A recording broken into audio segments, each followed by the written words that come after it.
नुपुर, मैं आपको ये कह रहा हूँ हम्म। कि अगर अशोक गहलोत जी के आप 4 साल के या पौने 4 साल के कार्यकाल को देखें, उसके हम्म। बाद आप पिछले 6 महीने के कार्यकाल को देखें, फिर आप उनके पिछले 1 महीने के कार्यकाल स्टेटमेंट को देखें, घटनाक्रम को देखें, तो देखिए उनकी जो पूरी राजनीति है वो सचिन पायलट को हटाने, निपटाने, सचिन पायलट के आभा मंडल को कम करने, उस पर केंद्रित है। हम्म। इतने सारे घटनाक्रम के बाद अगर अशोक गहलोत आज भी यही कह रहे हैं कि युवाओं को बिना रगड़ाई के जब पद मिल जाता है तो ये स्थिति होती है, अगर हम्म। वो ये कह रहे हैं कि अनुभव अपनी जगह पर कायम है, तो इसका हम्म। सीधा सा मतलब है कि आज भी उनके मन के अंदर, उनके दिमाग के अंदर सचिन पायलट ही मौजूद है। वो हम्म। सचिन पायलट का खौफ है या सचिन पायलट का वापस पद पर आने की जो कोशिश है वो हम्म। है, ये वो जानते हैं।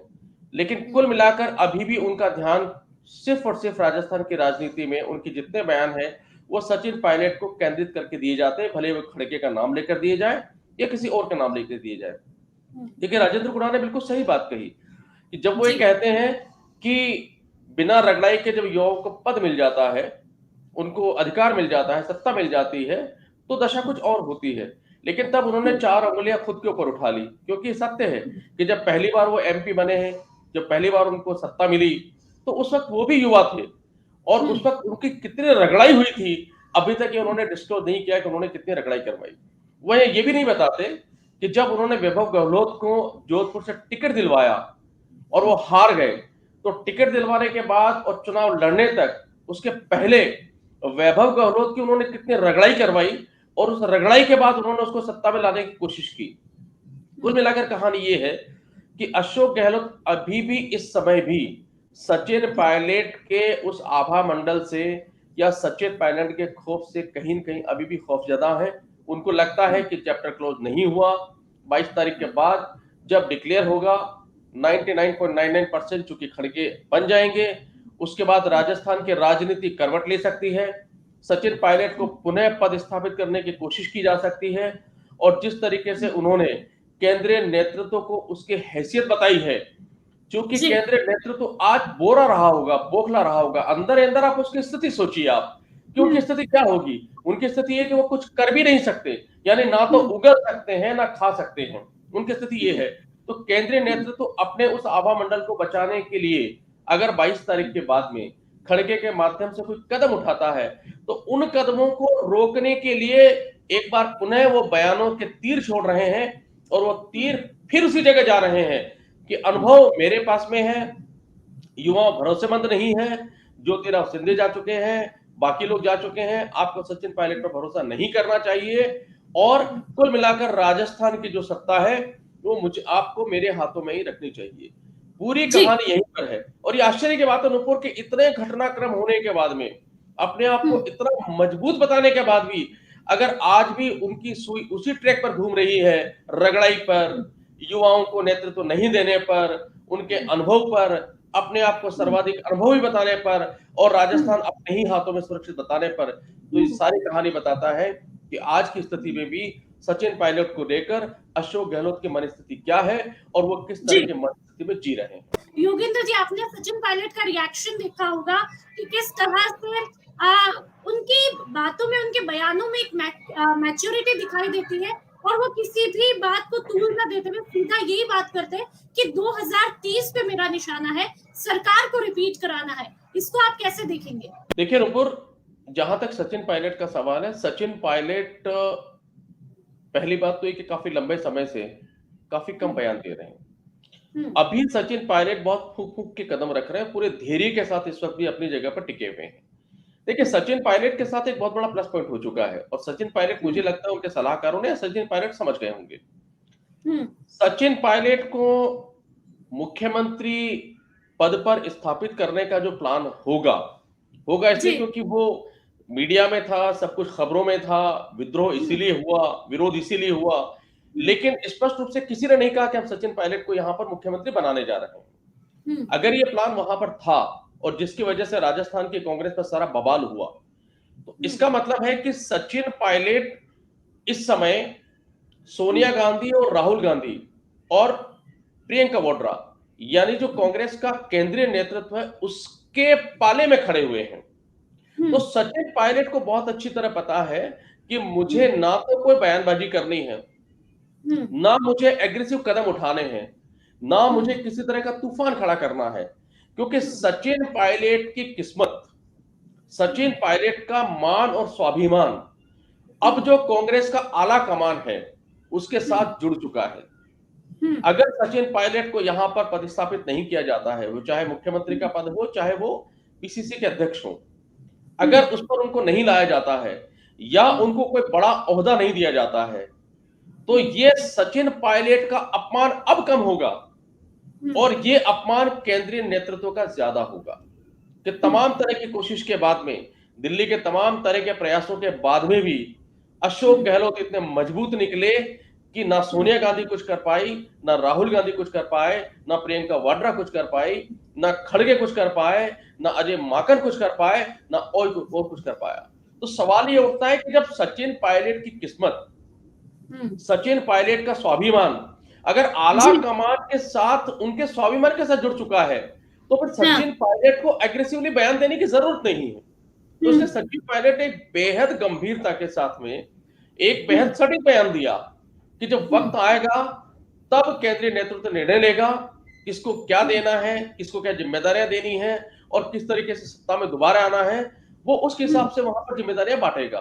तो ठीक सचिन है, पायलट इस समय बेहद सेफ जोन में चल रहे हैं और सचिन हम्म, पायलट को, क्योंकि वो अपने आप को इस समय असुरक्षित महसूस नहीं कर रहे हैं, वो पूरी तरह हम्म, सुरक्षित है सोनिया गांधी और हम्म, राहुल गांधी की छत्र छाया के अंदर।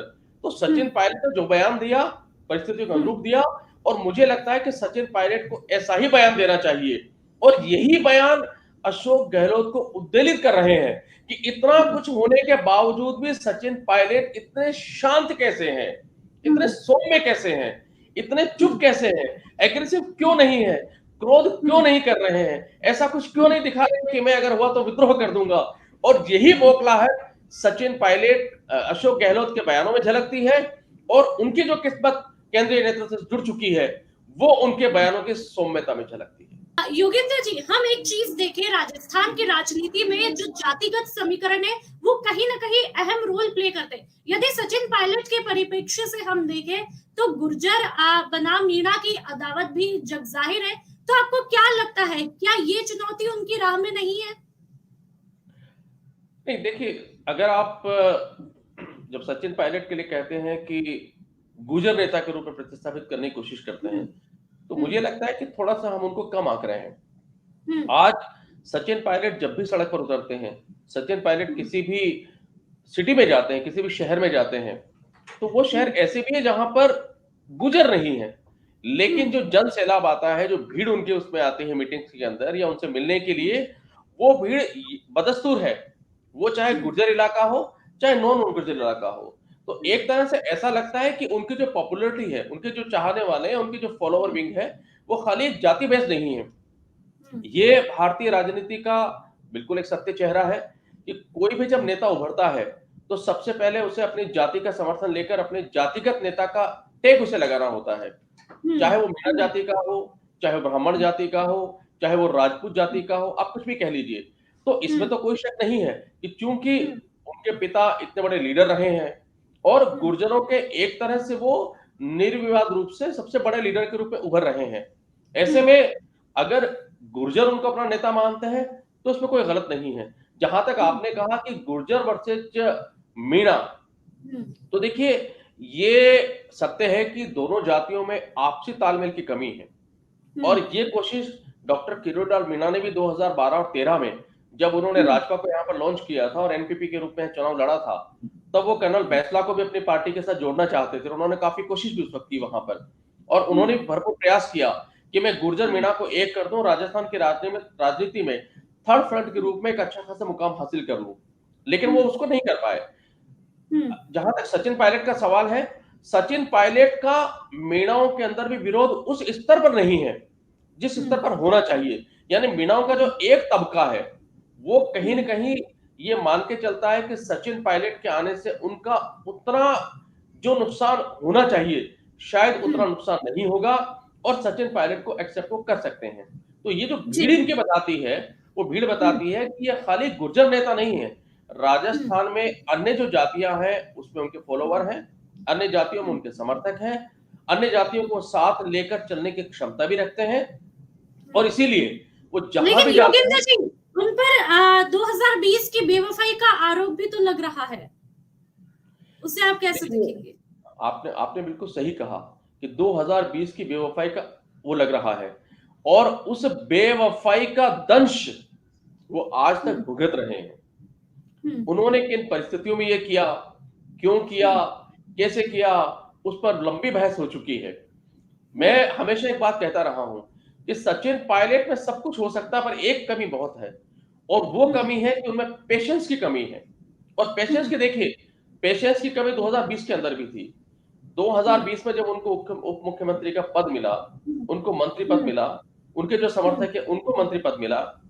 हम्म, अगर वो चाहते तो हम्म, 3 और 4 वर्ष तक उस ओरा में बिता सकते थे। तो हम्म, उनकी स्थिति कम से कम आज जितनी बदतर है, ये अलग हम्म, बात है कि वो संघर्ष कर रहे हैं, अलग बात है कि उनको हाई कमान का विश्वास उनको हम्म, आज की तारीख में प्राप्त होगा। लेकिन हम्म, जिस तरीके से सिर्फ एक विधायक के रूप में उन्होंने पिछले 3 साल निकाल दिए यहाँ पर, हम्म, और उस रूप में एक तरह से सड़क पर वो उतर रहे हैं, अपने समर्थकों के लिए कुछ खास नहीं कर पा रहे हैं, वो जी, स्थिति कब तक नहीं होती। उनको समझना चाहिए था शायद उस समय कि अगर हम्म, हम्म, मैं आज विद्रोह नहीं करता हूं तो हम्म, 2023 आते आते शायद मैं हम्म, अपने मुकाम को पा सकता हूं, पहला। ठीक, दूसरा, ठीक, यही गलती नूपुर 1 महीने पहले फिर हो गई। मैं बार-बार हम्म, उनके समर्थकों को भी कहता हूं कि उनके अंदर पेशेंस तो है, लेकिन वो पेशेंस को उस जगह लूज़ करते हैं जहां पर उनको रखना चाहिए था।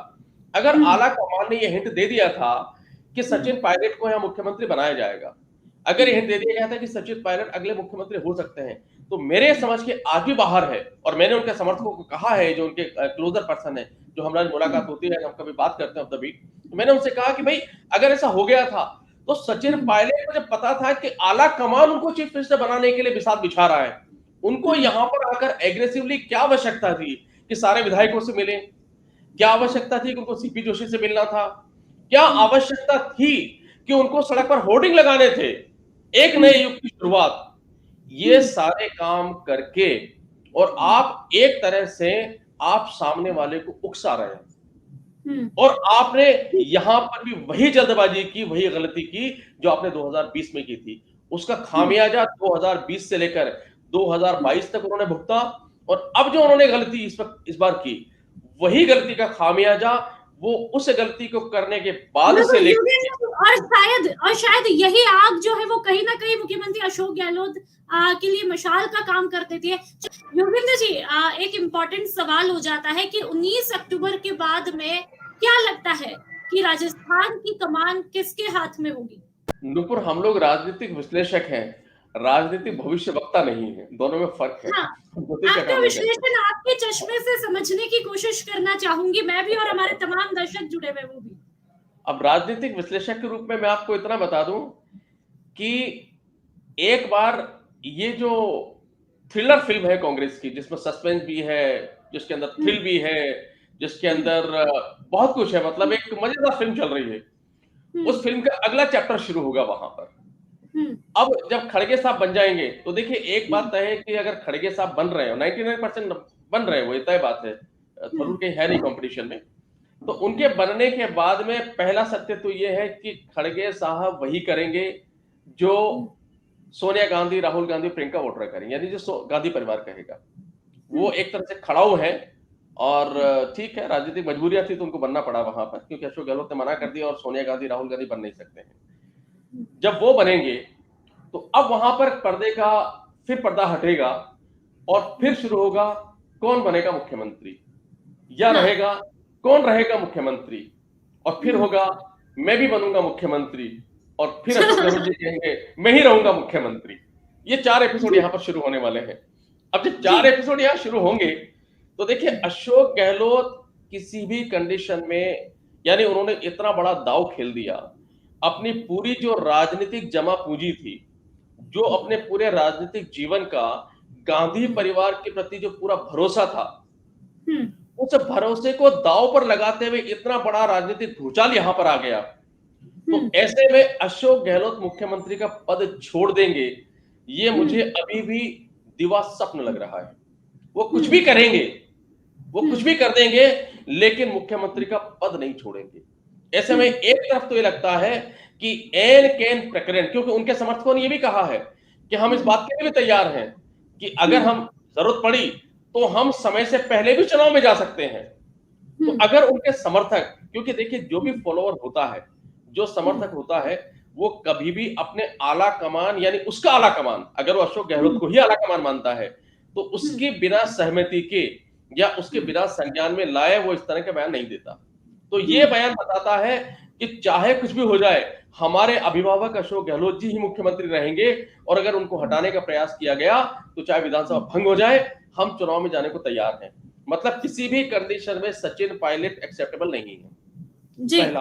तो इसलिए इन सब चीजों को देख के ऐसा लगता है कांग्रेस की जो हालत है उसमें कांग्रेस सब कुछ कर सकती है, लेकिन राजस्थान को शायद खोने की स्थिति में नहीं, क्योंकि उसको जितने आर्थिक संसाधन चाहिए, उनको जो कुछ चाहिए, अगर राजस्थान उनके हाथ से निकल गया तो देखिए गुजरात का चुनाव और आने वाले जो राजस्थान के चुनाव, हरियाणा के चुनाव, हिमाचल प्रदेश का भी चुनाव है, लेकिन मध्य प्रदेश के चुनाव, और उसके बाद 2024 के अंदर लोकसभा का चुनाव, वो कैसे लड़ेंगे, पहला।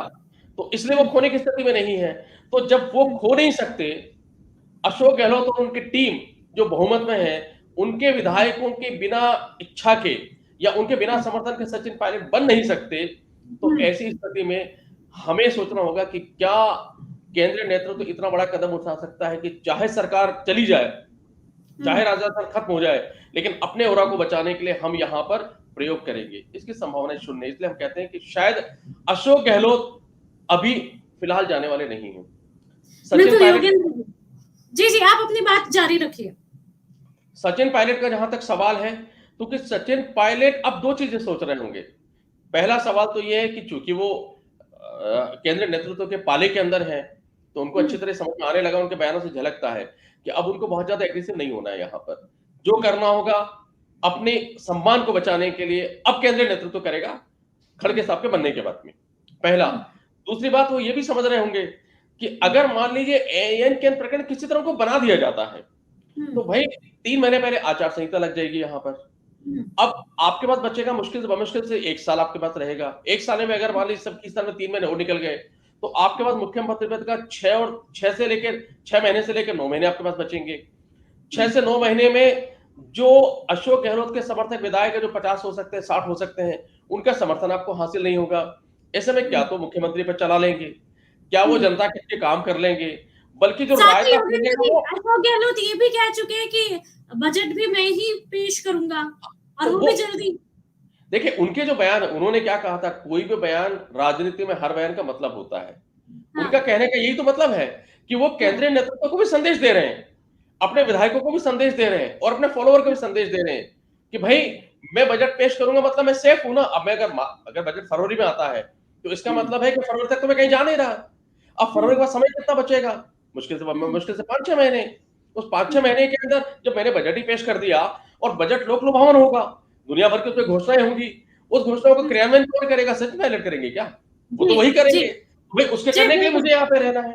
तो इसलिए पूरा परिदृश्य ऐसा लगता है कि अभी सचिन, मैंने पहले भी आपके चैनल पे कहा है और बाकी चैनल पे कहा है कि सचिन पायलट की राह में कांटे भी बहुत हैं, उनको बहुत कांटों पर चलना है, उनका रास्ता बहुत लंबा है अभी। और अशोक गहलोत किसी भी स्थिति में इस पद को, जब तक जान है तब तक जहान नहीं, तब तक मुख्यमंत्री का पद है। हाँ, और जब तक जान है तब तक राजस्थान है, ये भी उन्होंने संकेत दिया है। संभावना कम है कि वो इसको छोड़कर यहाँ से जाएंगे।